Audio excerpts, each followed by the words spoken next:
बढ़ते आगे बात वंदे भारत की अगली स्टोरी की। 5 राज्यों के चुनावी रण में से पश्चिम बंगाल, असम, पुडुचेरी में जीत का भगवा ध्वज फहराने के बाद भारतीय जनता पार्टी अब अपने अगले महत्वपूर्ण मिशन यानी कि मुख्यमंत्री के चुनाव में जुटने वाली है। बंगाल में ममता बनर्जी के 15 साल के किले को ढहाने और असम में सत्ता बरकरार रखने के बाद दिल्ली से लेकर कोलकाता तक हलचल तेज हो गई है कि इस बार पश्चिम बंगाल का मुख्यमंत्री कौन होगा। दावेदार कई हैं, चेहरे कई हैं, सभी ने मेहनत की है और असम में मुख्यमंत्री कौन होगा इसको लेकर लगातार मंथन का दौर शुरू हो चुका है। अब बंगाल की रण को जीतने के बाद अब बीजेपी के सामने सबसे बड़ा सवाल चेहरे का है। सोनार बांग्ला के संकल्प को जमीन पर उतारने वाला वो योद्धा कौन होगा जो बंगाल की कमान संभालेगा। और इस गुत्थी को सुलझाने के लिए बीजेपी ने केंद्रीय गृह मंत्री अमित शाह को बतौर केंद्रीय पर्यवेक्षक नियुक्ति किया है। शाह की नियुक्ति महज एक औपचारिक प्रक्रिया नहीं है, बल्कि यह इस बात का संकेत है कि बीजेपी बंगाल को लेकर कितनी गंभीर है। और गृह मंत्री अमित शाह अभी से ही मंथन करना उन्होंने शुरू कर दिया है, क्योंकि सभी ने मेहनत की पश्चिम बंगाल का चुनाव जीतने के लिए। बंगाल के साथ साथ असम के भी पर्यवेक्षक के नाम का ऐलान कर दिया गया है और दोनों राज्यों में जल्दी मुख्यमंत्री के नाम का ऐलान भी कर दिया जाएगा। बीजेपी के पर्यवेक्षक सीएम फेस का करेंगे ऐलान। कौन कौन पर्यवेक्षक बनाया गया है, किसे जिम्मेदारी दी गई, तो आपको बताते हैं। पश्चिम बंगाल में केंद्रीय पर्यवेक्षक गृह मंत्री अमित शाह हैं, जो कि कई नामों को लेकर मंथन करेंगे, डिसाइड करेंगे मुख्यमंत्री का चेहरा कौन होगा। असम की बात करते हैं तो असम के पर्यवेक्षक बनाए गए केंद्रीय पर्यवेक्षक जेपी नड्डा, इनके कंधों पर जिम्मेदारी होगी। हालांकि वहां पर सबसे मजबूत दावेदार हेमंता ही हैं, क्योंकि उन्हीं के नेतृत्व में वहां पर चुनाव लड़ा गया था। अगर सह पर्यवेक्षक की बात करते हैं तो पश्चिम बंगाल में मोहन चरण मांझी यानी कि जीतन राम मांझी सह पर्यवेक्षक बनाए गए हैं पश्चिम बंगाल के। असम की बात करें तो वहां पर नायब सिंह सैनी सह पर्यवेक्षक बनाए गए हैं। यानी कि मुख्यमंत्री का फेस कौन होगा, खासकर पश्चिम बंगाल में। हालांकि असम की बात की जाए तो असम में काफी हद तक ये तय है कि हेमंता ही वहां पर मुख्यमंत्री बनेंगे और उन्हीं के सहयोग से, उन्हीं के नेतृत्व में इस बार का चुनाव लड़ा गया था। लेकिन इन नियुक्तियों के साथ ही बीजेपी ने दोनों राज्यों में सत्ता की बिसात बिछानी शुरू कर दी है। आने वाले 3 दिन तक 3 राज्यों में शपथ ग्रहण समारोह होंगे। अब 3 राज्यों में शपथ ग्रहण समारोह कैसे, तो वो भी आपको समझाते हैं। 8 मई असम में शपथ ग्रहण समारोह होगा। 9 मई को पश्चिम बंगाल में शपथ ग्रहण समारोह होगा। 7 मई, अब 7 मई को आप सोचेंगे कि कैसे वहां पर शपथ ग्रहण होगा, क्योंकि मंत्रिमंडल का विस्तार होना है बिहार में। अभी मुख्यमंत्री सम्राट चौधरी उन्होंने मुख्यमंत्री पद की शपथ ली थी, लेकिन किसी भी मिनिस्टर्स ने वहां पर शपथ नहीं ली है और माना जा रहा है कि 7 मई को कैबिनेट विस्तार होगा, नाम फाइनल होंगे और एक भव्य तरीके से कैबिनेट विस्तार के बाद में शपथ ग्रहण समारोह होगा, जिसमें प्रधानमंत्री मोदी, गृह मंत्री अमित शाह समेत तमाम बड़े दिग्गज शामिल होने के लिए जा सकते हैं। उसके बाद 8 मई को होगा असम में शपथ ग्रहण समारोह, वो भी भव्य तरीके से किया जाएगा। और पश्चिम बंगाल का शपथ ग्रहण समारोह 9 मई को चूंकि होना है, रविन्द्रनाथ टैगोर की जयंती भी है 165वीं, और इसीलिए इस दिन को चुना गया है शपथ ग्रहण समारोह के लिए।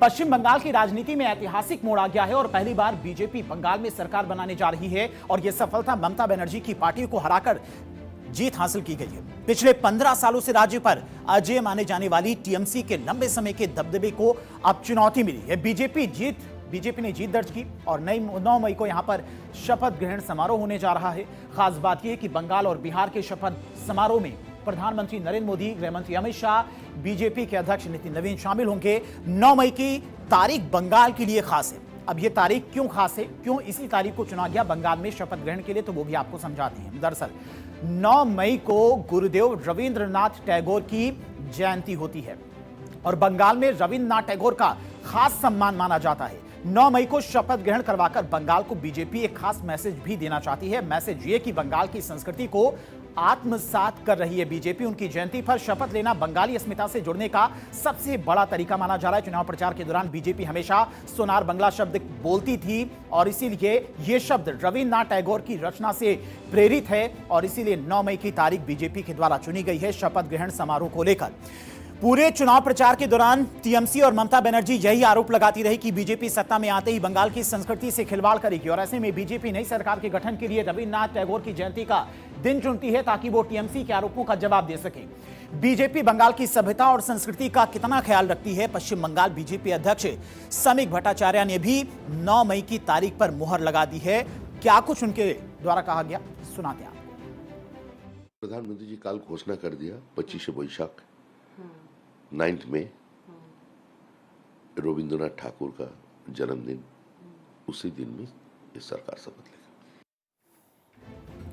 पश्चिम बंगाल का मुख्यमंत्री कौन होगा, इसका फैसला अगले कुछ दिनों में हो जाएगा। वैसे देखें तो मुख्यमंत्री की रेस में कई नाम चल रहे हैं और इसमें शुभेंदु अधिकारी काफी आगे हैं और इसे पीछे वजह जो बताई जा रही है वो ये कि वो लगातार 2 बार ममता बनर्जी को चुनौती उन्होंने दी और उनके गढ़ में जाकर हराया है। शुभेंदु के साथ साथ कौन कौन रेस में है उन नामों के बारे में भी बताते हैं। शुभेंदु अधिकारी के अलावा और कौन कौन से वो नाम हैं जो इस बार पश्चिम बंगाल में मुख्यमंत्री की रेस में शामिल हैं। शुभेंदु अधिकारी हो गए, दिलीप घोष हो गए, अग्निमित्रा पॉल हैं, इसके अलावा लॉकेट चटर्जी हैं, समीक भट्टाचार्य हैं, सुकांता मजुमदार हैं। ये वो नाम हैं जो मुख्यमंत्री की रेस में चले, लेकिन इस रेस में सबसे आगे हैं शुभेंदु अधिकारी, जिन्होंने 2 बार ममता बनर्जी को शिकस्त दी है। पिछली बार उन्होंने ममता बनर्जी को हराया था, इस बार भी उन्होंने भवानीपुर से करीब 15,000 वोटों से ममता बनर्जी को हराया है, टीएमसी के गढ़ में हराया है और इसीलिए सबसे बड़े दावेदार शुभेंदु अधिकारी माने जा रहे हैं। और इसीलिए 9 मई को साफ हो जाएगा कि पश्चिम बंगाल का मुख्यमंत्री कौन बनने जा रहा है। बढ़ते आगे बात वंदे भारत की अगली स्टोरी की।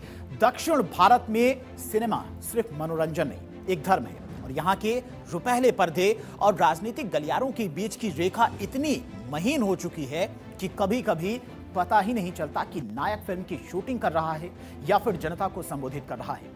आज हम बात करेंगे उन किरदारों की जिन्होंने फिल्मी चकाचौंध को छोड़कर सत्ता के सिंहासन तक का सफर तय किया और इतिहास बदल कर रख दिया। देखिए,